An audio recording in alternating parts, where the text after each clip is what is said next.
Ayan ang ating mga nahuli guys. Konti lang.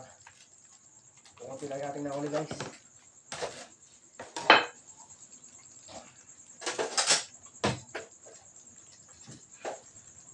Ayan, ito po yung ating nahuli guys ngayong araw guys. Tayo po ay namana. Ito lang po yung ating nahuli. Pero thank you Lord for the safe dive. Ayan.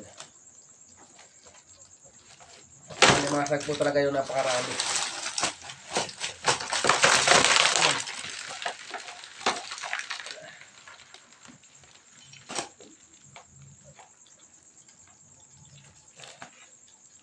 Ayan guys, oh. Laki na napati guys, oh.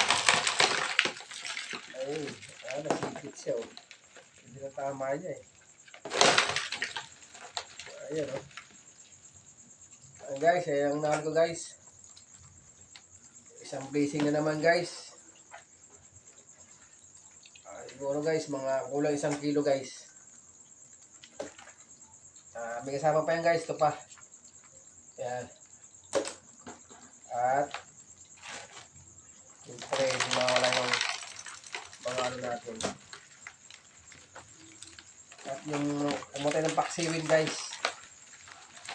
Pagdagdag din yan eh. Pang share natin guys. Marami nang hihingi ng ganito guys eh. At ito lang importante guys oh. Napakalaking lapo-lapo guys. Ilan po yung nahuli ko guys. At meron tayo nahuling 2 samaral. Ayan o.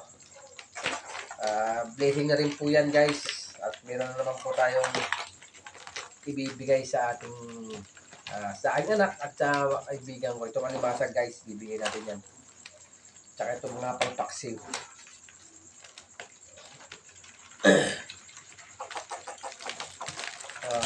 Guys, ayan. Ayan po yung ating nali guys oh. Laki-laki na rin. Ayan. At meron po tayong nahuling limasag. Ayan guys. Ayan guys. Blessing ko ngayong araw guys. Talagang hindi naman po tayo ganong napagod kanina. Kaya yan. Nakapamana po tayo. At dala po natin yung ating dinala ko na po yung ano. At pagka maraming malalaki po, dinala ko na po ito para mataba po kasi yung ano niya. Yung shop niya. Kaya kahit malaki po, walang problema rito. Kaya sinasanay ko na para kasi minsan po nakakawala pag malalaki. Pag ganito kalalaki guys, nakakawala po minsan dahil nga kaya ito dinala ko na guys, medyo pang heavy duty. Kaya kahit malaki siya, makukuha natin. Yan lang po guys, magandang gabi po at ingat po tayo palagi. See you soon guys. Ayan, meron naman tayong blessing, panibago ngayong araw.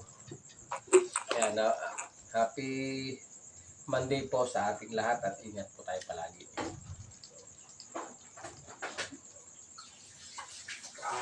Ayan. Napaka-blessing na naman guys.